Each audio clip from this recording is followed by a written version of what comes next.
morning. Good Today's morning. Daf Gimel and Pesachim.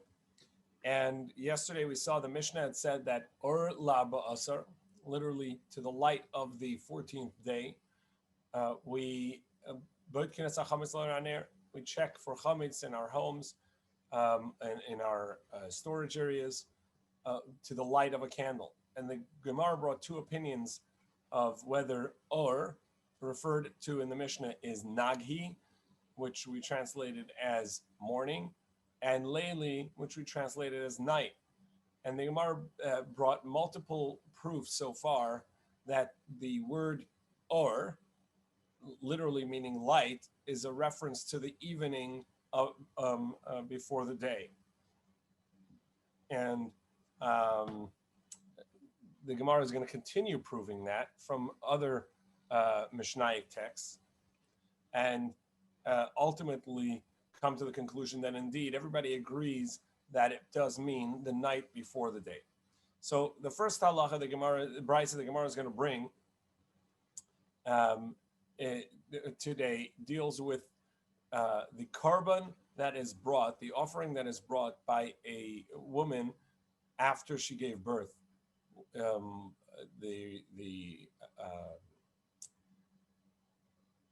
The Torah says that there's a korban either 40 or 80 days after birth for a male or a female, respectively. The mother will bring a korban on the 41st or 81st day. The Torah also says that for 7 days or 14 days, again for male, female, respectively, there will be a period of tumah, that any bleeding at that point would cause a tumah on the person, and then for the remaining either 33 or 66 days, any bleeding would not cause tumah. So the Gemara asks a question. The Brisa deals with the question: what happens if somebody has a miscarriage on the 41st, which is not possible? That wouldn't be a miscarriage, but the 81st day after birth, she has a miscarriage. Does she bring a korban for that second birth, even though that it was not a live birth, but it was a birth nevertheless? Does she bring a korban separately, or could she fulfill the obligation for the miscarriage as well with the birth, with the korban bringing for the first birth? And everybody will agree that if it's on the 81st day, that she does not, the korban she's bringing for the live birth from beforehand will not count for this stillbirth, for this miscarriage. However, the question is, what happens if she has a miscarriage in the evening after the conclusion of the 80 days?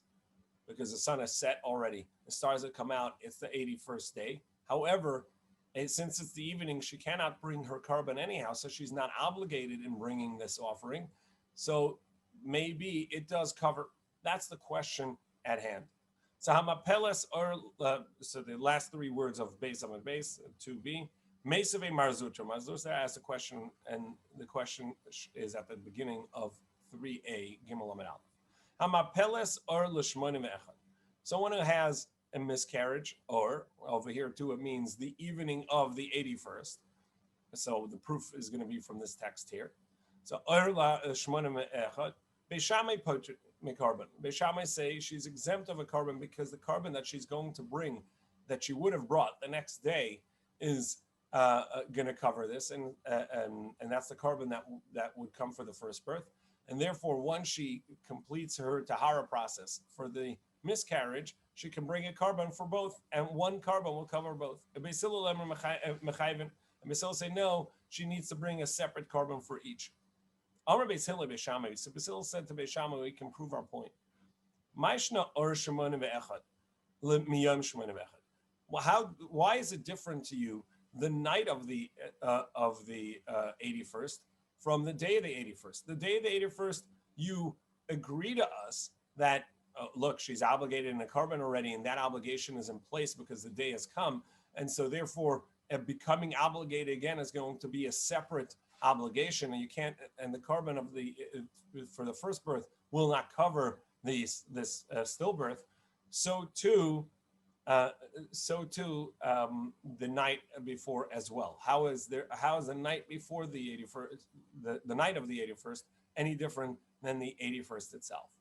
And again, the text here clearly indicates that the or is night because it says, how is it distinct or from miyom, from the day?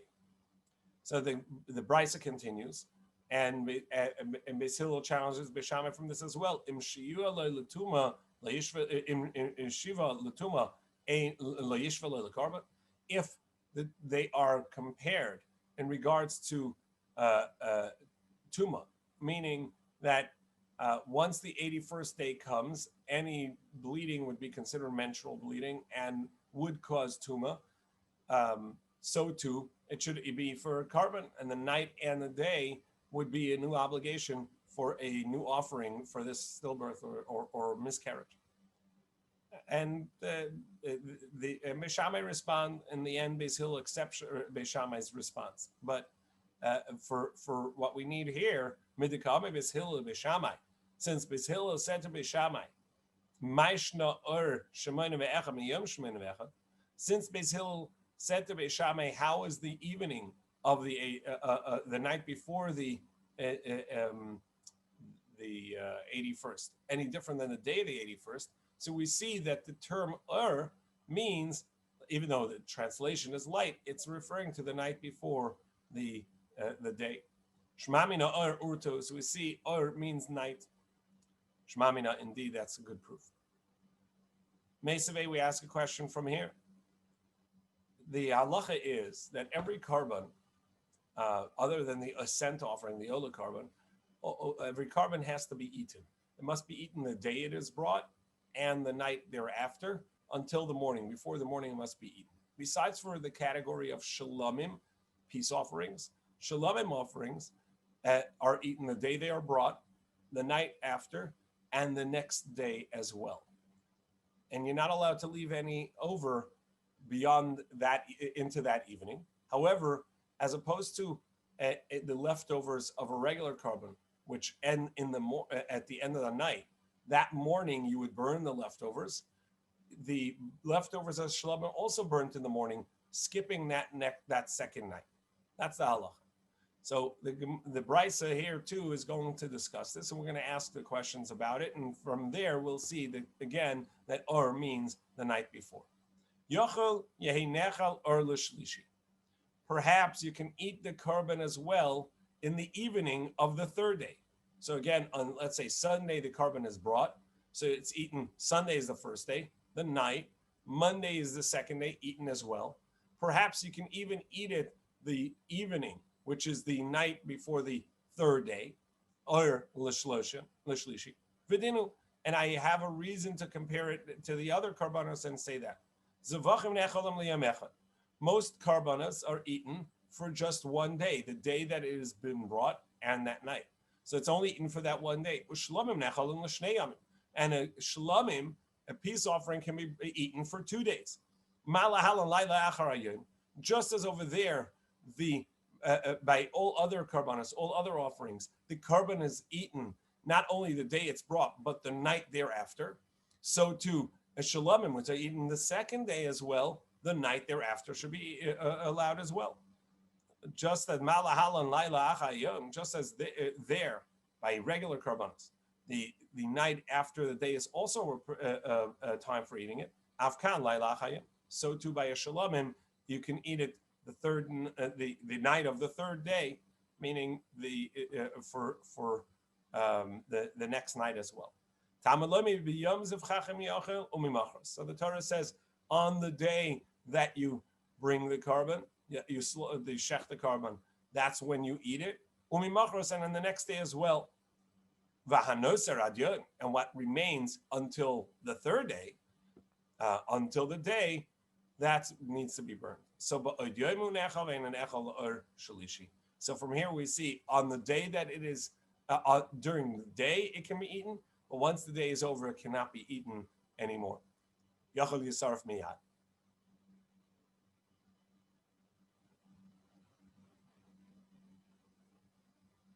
John, you're asking that on a regular carbon, when you eat the night after the day, that's a different halachic day. Is that your question? Correct. Yeah. So that's true, but it's not eaten 2 daytimes, and that's what the Gemara is pointing out here.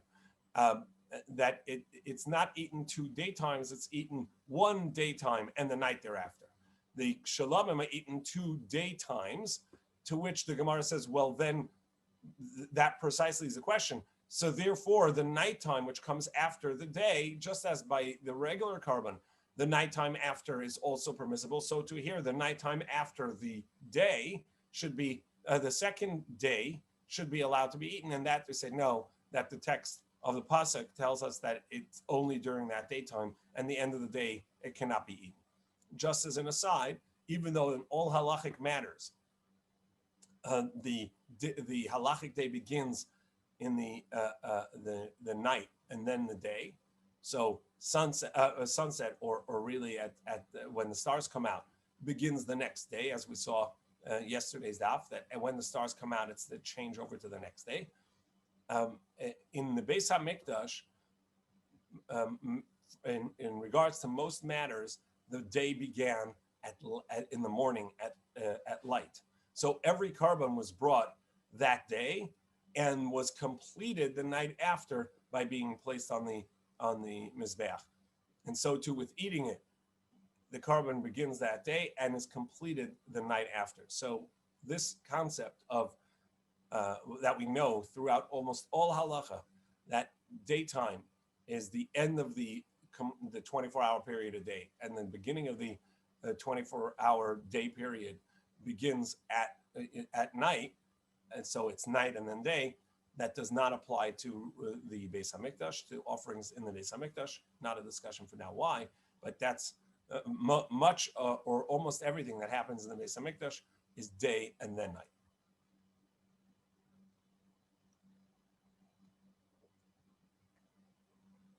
So going back to the Brisa, so the Brisa says, so if the conclusion of the eating time for the carbon is in the evening, if the carbon conclusion is in the evening, so you can eat it on the day it was brought, let's say Sunday, the night, then Monday, and at the end of Monday, you have to complete eating it. So perhaps you burn it right away the night of the third.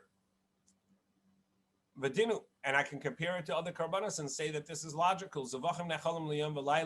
A regular carbon is eaten for a day and a night. And a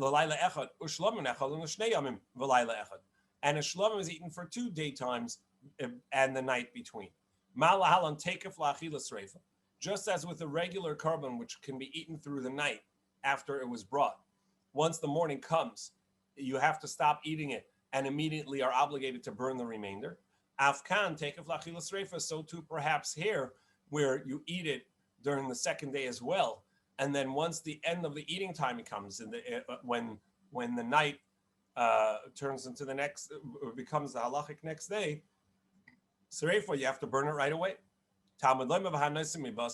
Therefore, it says in the verse, what's left over from that carbon, from the meat of the carbon.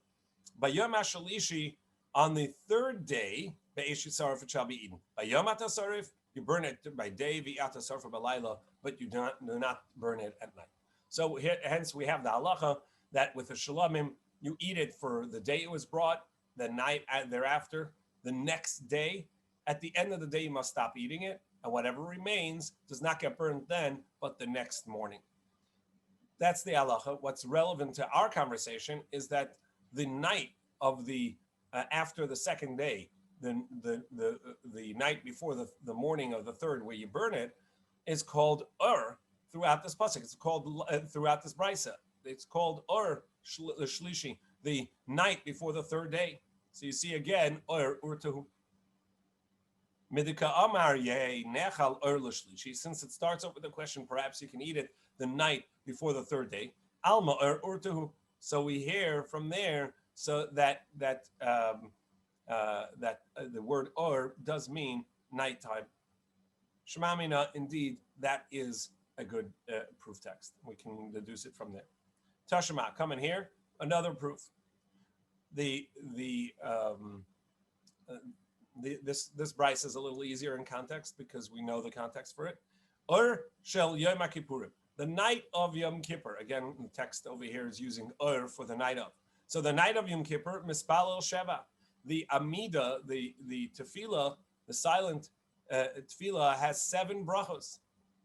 Umisvada, and you also say the vidui.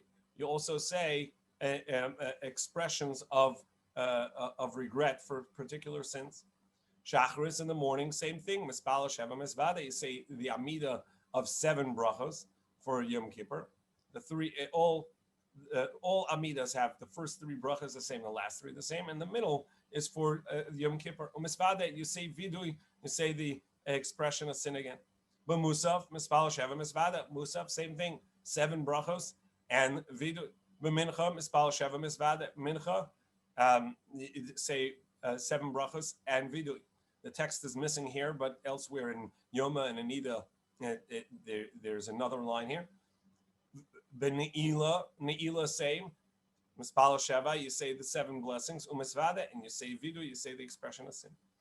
However, what's relevant that the Brisa wants to tell us is what about Mariv?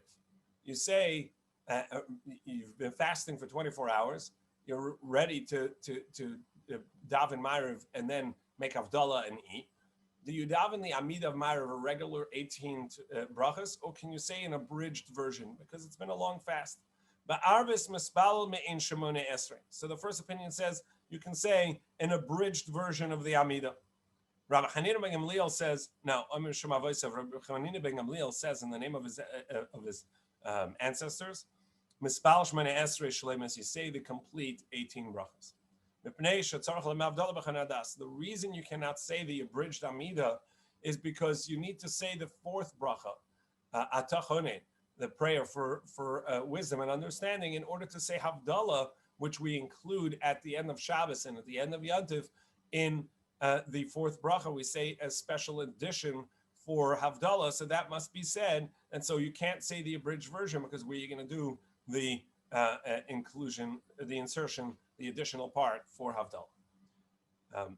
In any case, relevant to our conversation, it begins and introduces this as the night of Yom Kippur, and it says Or, Alma Or, Urtu. So we see that Or means Urta means the nighttime. Shmamina, indeed, we can deduce from here, we can hear it from here. Good proof. Tashema, another proof directly from our conversation of Bedikas Chametz. And this is common throughout Shas, even though that we could have brought a text directly from our conversation. The Gemara will bring proof text from all around until it gets to our closest to home proof text. Tani Devei Shmuel. We have a brisa that was taught in the Academy of Shmuel. Leili Arba Asar, the nights of the 14th day of Nisan. But you check for chametz at the light of a candle. Alma, so we can see in our text, in our Mishnah, if the brisa says it's the night of the 14th, we could say in our Mishnah too, or to that in our Mishnah when it said or light, it meant nighttime. So Gemara says, okay, we're going to retract our understanding. When we said Rav Huna said Naghi, that it meant morning, and Rav Yehuda said Leili, it meant at night. No, actually, they both meant at night. Ella, Bain, Rav Huna, Bain, Rav Yehuda, both Rav Huna and Rav Yehuda, they meant Kuli Alma or Urtu. Everybody held that or in our Mishnah means nighttime. V'lo pligi, and they never disagreed. And Mar Kiasrei, and each one's using Aramaic. That was the common vernacular in their place. But Asrei Rav Huna Koranagi, in the place of Rav Huna, they would call nighttime illumination as a form of opposite because of a manner of speech. And Ba'asrei the Rav Yehuda Kari Leili, and in the place of Rav Yehuda, they were direct and they called it nighttime. So Gemara says, so okay, so V'tana Nidam, my time Tani Leili. So why didn't our Mishnah just say clearly nighttime? Lishna Ma'al Yehuda Nakat. He wanted to use a nice word. didn't want to start Masechta saying night. Wanted to say start the Masechta saying using a text that was common. A word that was common for night, and it was a euphemism for nighttime, which was the word light, and that's a better way to start the Masechta. The Ran here and others use a verse Pesach Dvarecha, that the opening of your words should be nice, should be a blessing, and so to have the blessing of light as a way to begin this Masechta is what the Tana was looking for. So he wanted to use a nicer word and as an opening for the Masechta. And we learn this from Rabbi Shua Levi that we have to be careful with our words, even in things that are totally fine to say. It is better to use words that are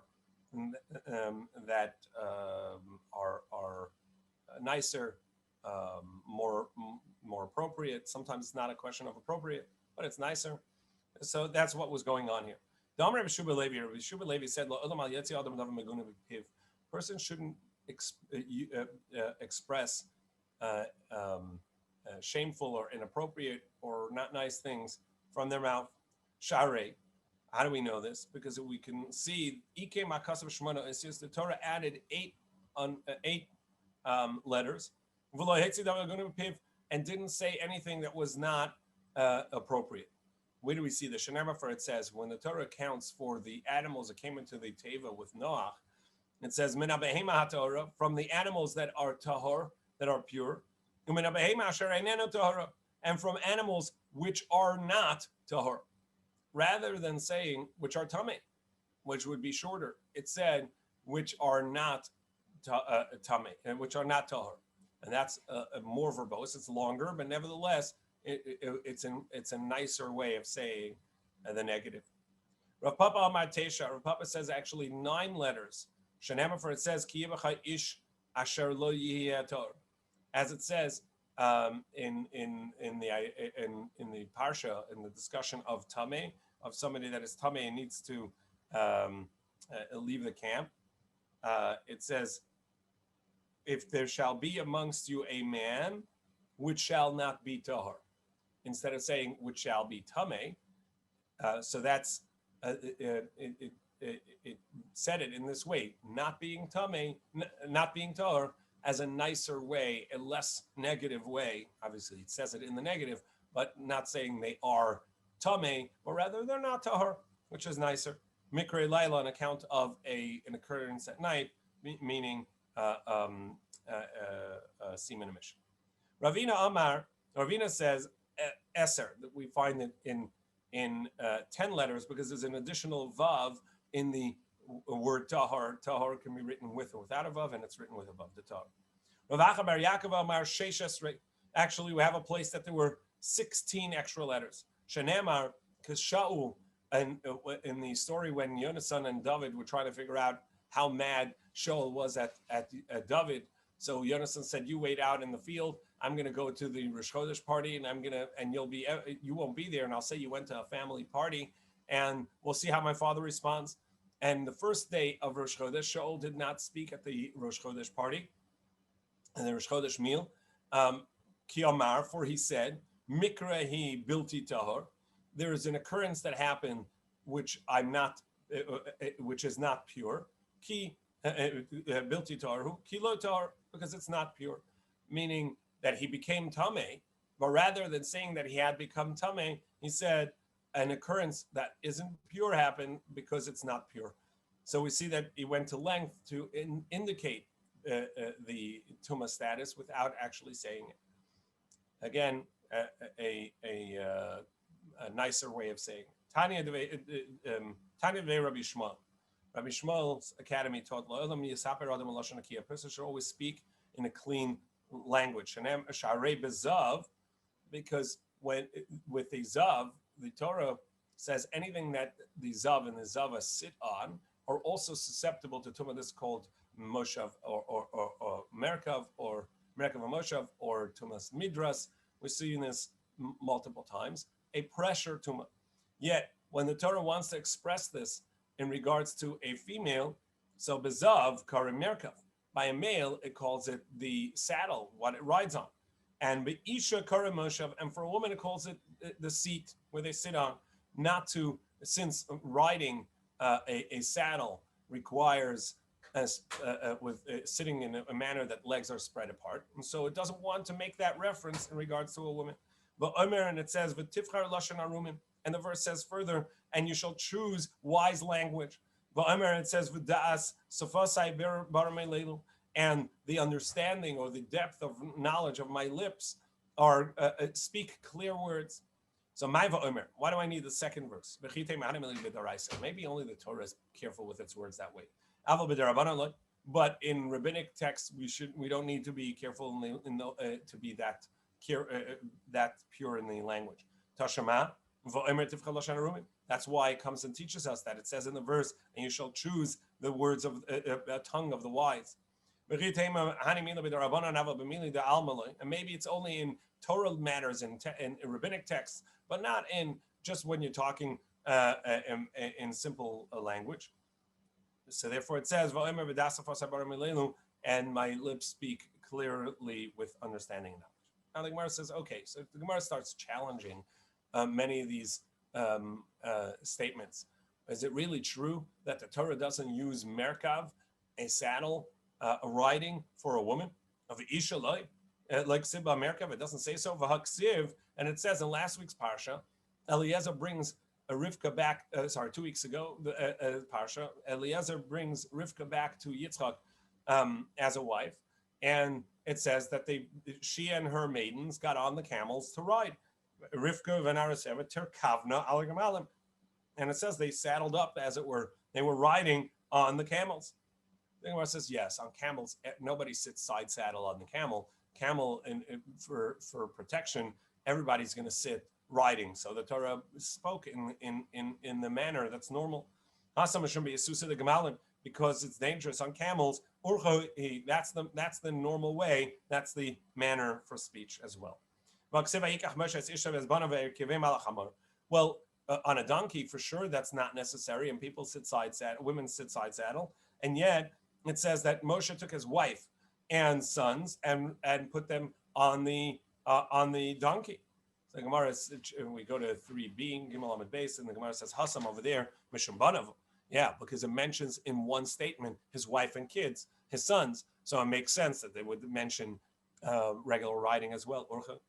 Vaksivet, it says when Avigail came out to greet David and apologize for the way her husband treated David. And she is riding on a donkey, and it says rocheves, she's riding. So the Gemara is going to give three reasons why there it would have been appropriate. Since it was at night, everybody rides a regular saddle, not side saddle, at night, and therefore that would be appropriate, and so it would mention it that way. And if you tell me that there is no issue of the danger of riding at night, and you could sit side saddle, mishum besusa the David, on account of coming to greet David, that would have been frightful enough, or out of the awe of David, she would do so. And if you tell me that's not a reason, the har, she came riding down a mountain, and so sitting side saddle is dangerous, and so she would have sat regular saddle. And so it mentions that she sat riding on the donkey. Okay, so the Gemara challenges the first premise. Is it really true that throughout the Torah it only uses the negative, not tahor, and it doesn't use the straight up tameh? Of course it does.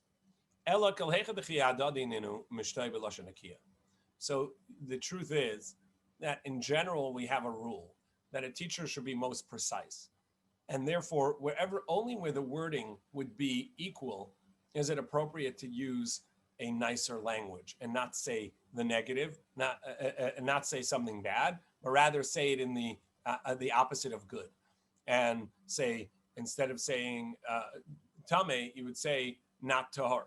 But but if it takes more language, you wouldn't do it. But if it's going to take more language, it's better to teach in a more precise, more concise manner. Like Rav Huna taught in the name of Rav, and some say that quote came from Rabbi Meir. A person should always teach their students in the most precise and concise way. So therefore, throughout the Torah, it says it in the more concise way, Tameh. However, a couple of times at the beginning, the Torah and the end, the Torah says it in the lack of the positive, meaning lo tahor, to tell einenu tahor, not being tahor, in order to teach the concept that there is a concept of being careful and speaking in a nicer way, even if it's not a bad word or bad language, but nevertheless, if there's a nicer way of saying it, say it that way. So Gemara challenges even when it's equal. Does the Torah say that? Does it say it in a more honorable way? But we just pointed out that it says Rocheves, she was riding on the donkey, and it didn't say that she was sitting on the donkey, and it could have used that, and those would be exactly the same amount of letters. And when it says Rocheves ksiv, it actually doesn't say it with the extra letter vav, and therefore it's shorter, which is Rashi points out. It could have written it the same without the vav in Yosheves as well, but nevertheless, there was a reason for writing it without the vav in Rocheves, and so therefore it was appropriate to write it clearly that way. The Gemara is now going to tell a few stories of people who were careful with their words. Hani Trei Talmidi. There were two students, that were students of Rav sitting before Rav. Chad Amar Shavisina na Ishmaitza Kedavar Achad Mesankan. So this teaching was so difficult, it tired us out like a worn out pig. And the other also said it wore us out, but he said this teaching wore us out like a tired goat.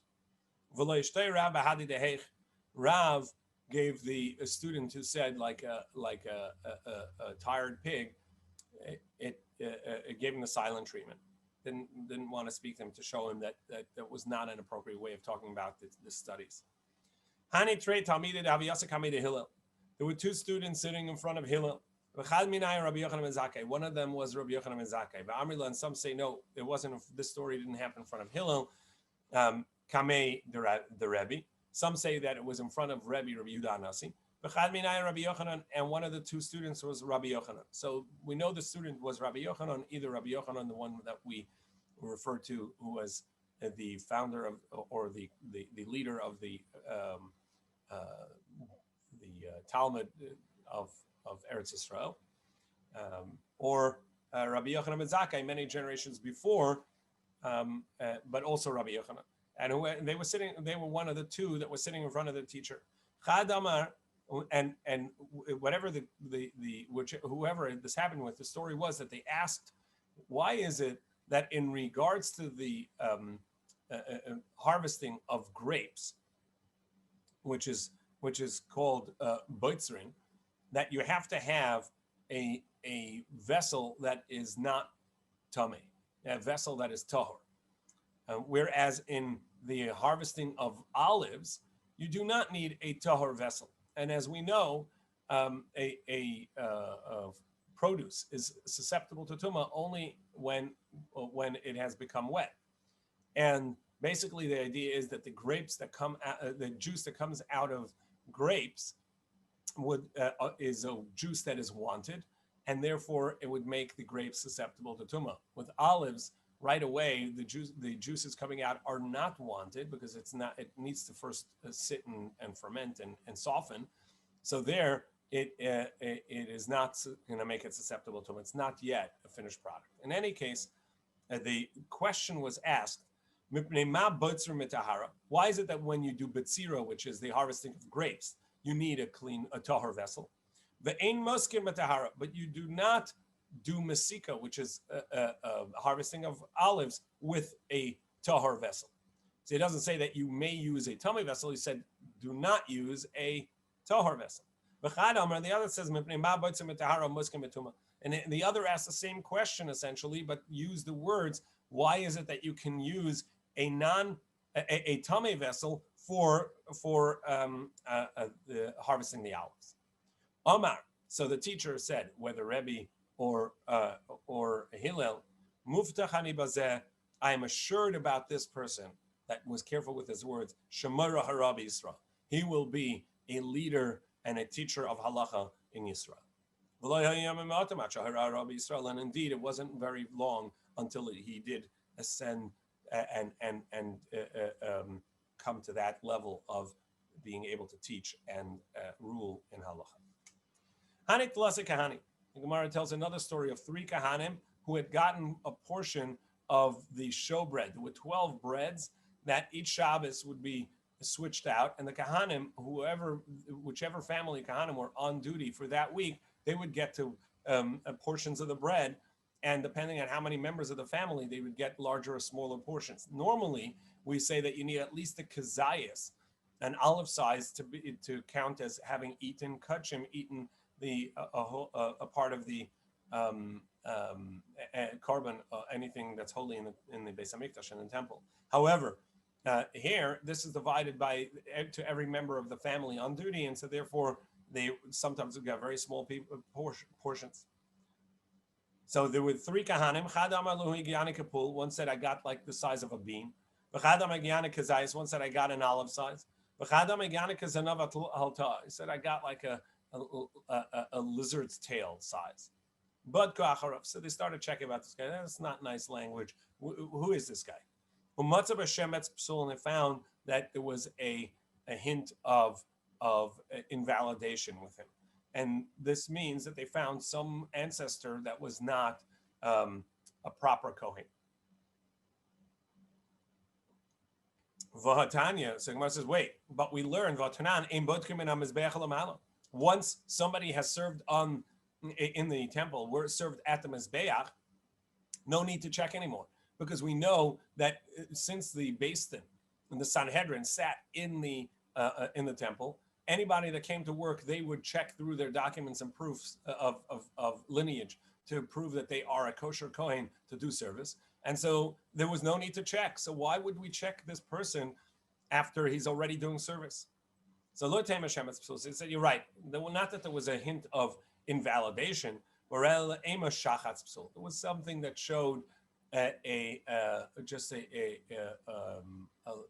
lack of good midot, of good character traits. It was just a disrespectful person, and he showed other signs of haughtiness and disregard to that which is good. Or perhaps the Iba Sema that no, really they checked lineage. They rechecked lineage, but on account of the way he spoke, there was a hint to say, you know what, we need to check this lineage again. Maybe we overlooked something, and indeed they did. The Ihu, the Ara Nafshe, he showed something negative about himself, so they needed to check. Another story here, it's not necessarily that this person spoke ill, but their bragging brought about their own downfall. Ahu Arma, there was a non-Jewish Aramean, who would go down and eat a part of the Korban Pesach in Yerushalayim every year. So he would show up, and amongst the other Jews that came from Aram, which is basically Kurdistan area, the Kurdish areas, and he would come together with other Jews, and he would show up and say, I'm a Jew, and he would eat a part of the Korban Pesach every year. And he was bragging about it. Omar Ksiv called it says anybody son of a foreign person, meaning a non-Jew, should not eat from it. And it says and anybody that is uncircumcised should not eat there from it. I get the best of the best Every year I get the best piece. Amarle Rabbi Yehuda ben Beseira. So Rabbi Yehuda ben Beseira, who lived over there in a place called Netzivin, which is in current Turkey, but was in the Kurdish areas. And he said over there, Misafile me'alya. So he said to him, oh, did you ever eat did they ever give you from the tail? And that's a fatty piece of meat. You ever got from that? Amalei, I never got from that. Kisalkas awesome. So when he showed up this year, so he said to him, Kisalkas awesome, when you go there to Yerushalayim this year, Amalehu, go tell them, Safale me'alya, I want a piece from the tail. Kisalik, when he came, Amar lehu me'alya safale, he says, I feel like I never got the best portion. I want the tail this year. Amrle, they said to him, Alya, look at the tail, that goes up on the Mizbeach. Nobody gets that. So they said to him, wait, Amrle, who told you to ask for the tail? Amalu, Rabbi Yehuda ben Beseira says, Rabbi Yehuda ben Beseira, the head of the academy by us, he knows what's going on, and he told me that I can get that. Amru, my height. So they said, wait, why would Rabbi Yehuda ben Beseira, who knows that the tail goes on the Mizbeach, tell this person to ask for the tail? And my height to come on, what's going on here? Bud Kubasre, they checked after him, Ashkachud Armo, and they realized that he had been lying all these years about his Jewish status just to get a piece of the carbon and bragging about it, Bekatlu, and they killed him. So whether that was, the Mefarshim asked, why is this a capital crime, having eaten from the carbon Pesach? Either way, that's the story that happened. Rabbi Yehuda ben Beseira, and they sent a telegram, as it were, to Rabbi Yehuda ben Beseira. Shalom lecha Rabbi Yehuda ben Beseira. Peace to you, Rabbi Yehuda ben Beseira. The At ben Netzivin. You are all the way up there in, way north of the country in Netzivin. Umatzudascha perusa b'Yerushalayim. But your net is spread all the way to Yerushalayim. Rav Kahana Cholash. Rav Kahana got ill. Another story of being careful with the words.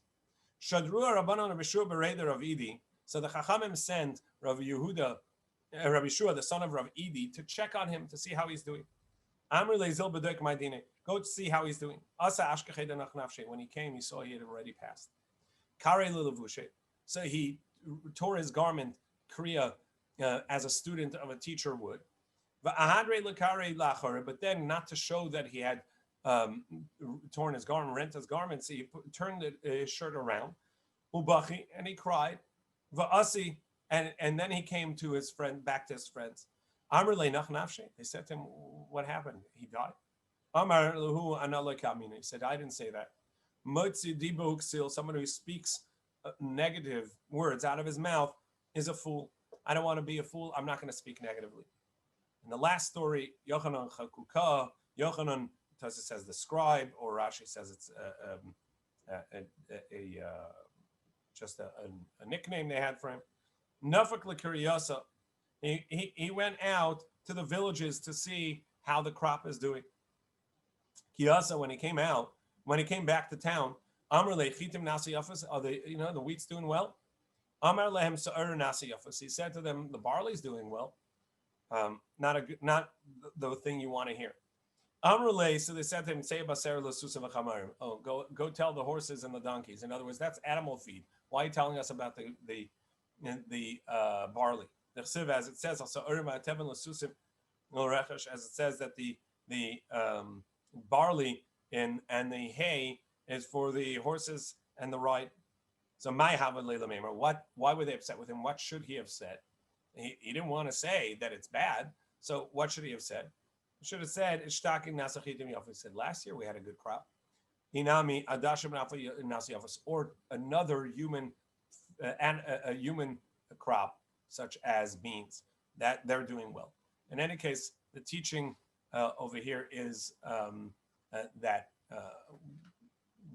we need to be careful with our words, not only not to speak negatively, but even in the manner within which we speak, that it should be refined and in a better way.